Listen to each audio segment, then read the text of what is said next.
right, today we're going to talk about our other two types of transformations. We're going to look at rotations and dilations. We're going to start out with rotations.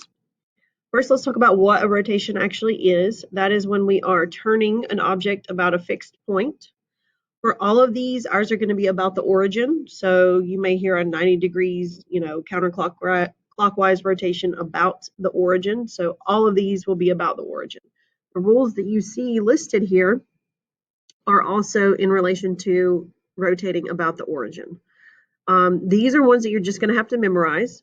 So your 90 degrees clockwise rotation is the same as a 270 degree counterclockwise rotation. And that rule is that you switch your x's and y's and you negate the new y coordinate or the old x coordinate, however you want to think of it. Notice out there to the right, you have the rule. It goes from xy to y negative x. 90 degree rotation counterclockwise, which is the same as a 270 degree rotation clockwise, we have the rule that xy goes to negative yx. 180 degrees is very easy. It doesn't matter which way you go, because with 180 degrees, think about you're going to end up in the same place, whether you go counterclockwise or clockwise. And that rule is very easy. You just negate the x and y coordinates. So you keep them in the same place, but you just change the signs. And then I only list it because every once in a while you might see something like this, but a 360 rotation, think about if you go 360 degrees, you've gone right back to where you were. And so they stay exactly the same. So if you ever see a 360, that's a super easy one. You just keep the same coordinates. All right, let's take a look at some examples. Let's start out with this one. We have triangle ABC and we want to rotate 90 degrees counterclockwise about the origin. So let's think about the rule that we just looked at. 90 degrees counterclockwise. Right here, we said 90 degrees counterclockwise. That is the rule that xy goes to negative yx. So a lot of times, especially when we're starting out here to begin with, I would just go ahead and write out the rules so you kind of have it there as a reference. So 90 degrees counterclockwise, we said was xy goes to negative yx. Now, we want to use our three different points and we want to transform them. So A is going to change from negative 1, 1. So think about what we do. We take xy, we go to negative yx. So let's start with negative y. Y was 1, so negative 1. And then we put the x coordinate next. So we have negative 1, negative 1. The new b, we started out at 2, 4. Look at our rule. We're going to start with negative y. Y was 4, so we want negative 4, comma. Now we just want the x coordinate, which was 2. And C started out at 4, 1. Look at our rule again. We want to go to negative y, comma, x. So y is 1, have negative 1, comma, x coordinate is 4.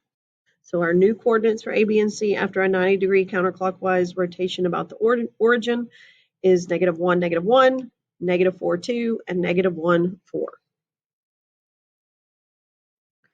All right. The next example that I have listed here shows quadrilateral ABCD and the image after it's rotated. First, we're going to list the coordinates of both of them. I'm going to skip over that because we can just look at the picture. And then I want to list the algebraic rule and describe it. So we're kind of going to go in a different order probably because we're going to figure out what type of transformation this was to begin with. Let's just pick one of the coordinates. Let's say we pick A. So A started out at negative 2, 3. Okay, those were our original coordinates for A. And then when we transformed it by rotating, we ended up at,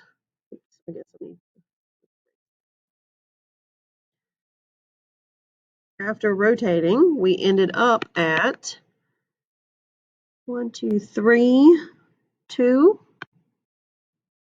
Okay, so let's see what happened. We are going to kind of go in order. Part B, we want to list the algebraic rule. Okay, so when we list the algebraic rule, we always start with x comma y because that's our original coordinate. And now let's describe what happened. So let's take a look. Notice that 3 became our x coordinate. It was our y coordinate. So the y moved into the x position. Now we had negative 2 for the x coordinate. Now we have a positive 2 for the y. So we have a negative x. We negated the sign of the x coordinate. Okay, so let's think about what rule had y negative x. If we go back to our original rotation rules, what one had y negative x? Well, that was the 90-degree rotation clockwise. So we would say, to describe it for part C, there's actually two things we could say. We could call this a 90 degrees clockwise rotation about the origin. We could also call this a 270 degree counterclockwise. If I could write, that'd be great. There we go. All right, so that was a little bit different take. We started out with the transformed image, and we had to kind of work backwards and figure out what type of rotation it was. Now let's talk about dilations. So far, all three of the transformations that we have talked about, translations, reflections, rotations, all three of them have preserved the original size of the object. And now with dilations, this is the only one that changes that size. Okay, so dilation is your only transformation that's going to change the size of your shape. We can, in kind of, layman's terms, dilation is enlarging or shrinking. Okay, you're multiplying by a scale factor. And sometimes we may have problems where they give us the coordinates and we have to dilate by a scale factor. So we're going to multiply by a number. Sometimes they may give us a picture and we may have to figure out what type of dilation it was. So we may have to figure out what the scale factor was. Let's take a look at this first one. We have triangle DEF and they give us the vertices. We want to dilate triangle DEF by a scale factor of 2 and then write the coordinate notation for this transformation. So let's start out by doing that dilation. So when we're going to dilate by a scale factor of 2, that just means we're going to multiply everything by 2. So every single coordinate gets multiplied by 2. So D becomes 6, negative 2. E becomes 0, 8. And F becomes negative 4, 2. Usually dilations are pretty easy. You're just multiplying by the same thing. It's not really memorizing a bunch of rules. You just multiply. Let's talk about part B, right? The coordinate notation. So remember, with the coordinate notation, we start out with x, y every time. We draw our arrow, and then we're going to tell what happened. For this one, think about what we did. All we did was multiply both coordinates by 2. So x, y moves to 2x, comma, 2y, since we multiplied each one by 2. So again, dilations should be relatively easy. All right, let's take a look at this one. The pre-image and image. So pre-image is your original and image is after the transformation of square ABCD are shown. First part, list the coordinates of both the pre-image and image, write the coordinate notation for the transformation, and then describe the transformation. Okay, we can definitely tell that this was enlarged. Okay, so this is a dilation of some kind. Let's just look at a basic one. We won't list all the points. Let's just pick one. Let's say we look at A. The original coordinate for A was at negative 1, 1. And then the new coordinate for A after the dilation was at negative 3, 3. So we can tell pretty easily that the scale factor was 3. We multiplied by 3 in order to get the new coordinates.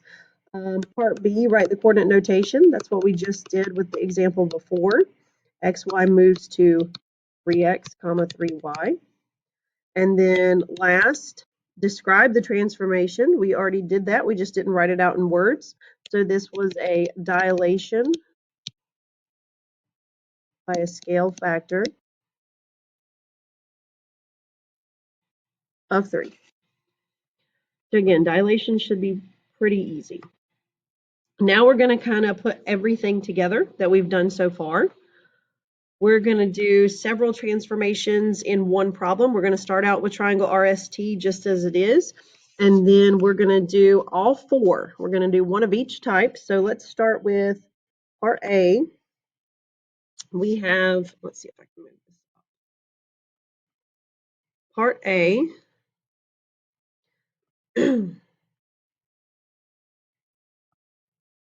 We have the original coordinates we want to dilate by a scale factor of 1/2. So we're going to multiply by 1/2. So our new New R is going to be at negative 3, 2. New S is going to be at negative 1, 4. And the new T is going to be at 2, 1. Okay, multiplying by 1/2. Part B,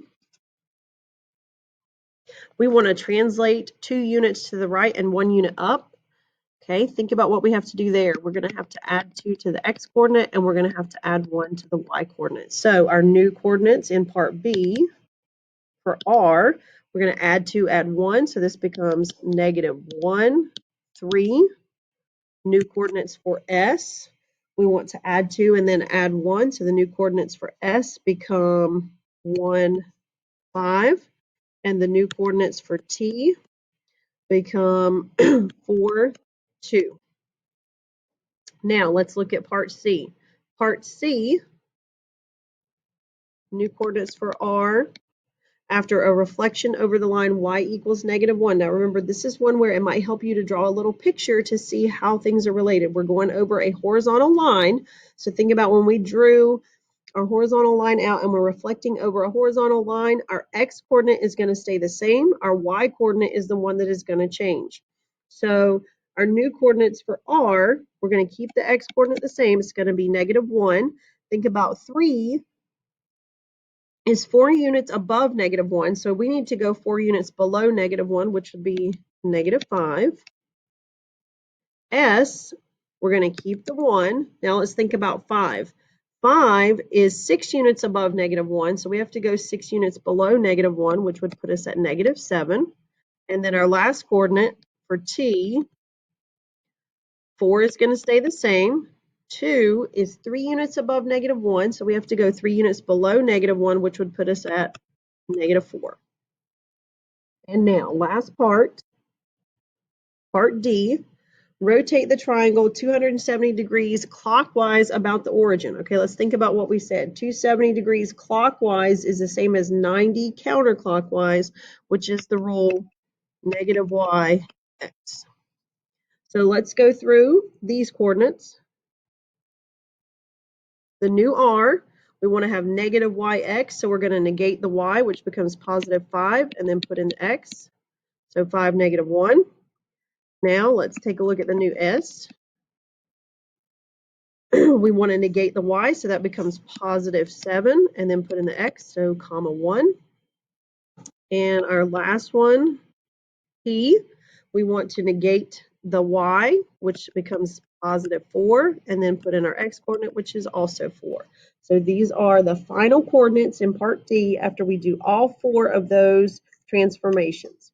This is a good example of a very difficult composite transformation. So we're doing a lot of different ones here. It is easy to make a mistake. That's why we have to be very careful and meticulous when we're going through these. I would definitely encourage you to write them out as you do them so that you could go back and maybe see where you made a mistake if you find out that you missed one. So make sure that you've got some paper out as you're working through practice problems on this today. And let me know if you have any questions.